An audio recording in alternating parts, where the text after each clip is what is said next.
அங்க கொஞ்சம் பேர் உட்காந்துருக்காங்க, நம்ம போயிட்டு பாடுறேன் அப்படின்னு சொல்லிட்டு பாடலாம். அவங்க எப்படி ரியாக்ட் பண்றாங்கன்னு பாப்போமா.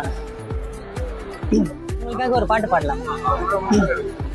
கார்கோடல் கடவையே என எங்கே இழுக்கிறாய், காழக வழியிலே கனவுகள் திறக்கிறாய், கண்ணாடி கோப்பை ஆழில் நான் கை மீறி சேர்த்த தேயிலை, கிளியே நீ பிரிந்தால் சாகிறேன், விறகாய் உன் விழியே கேட்கிறேன், ஒளியே உன் உரசல் ஏற்கிறேன், உனக்காய் என் குறைகள் தோற்கிறேன்.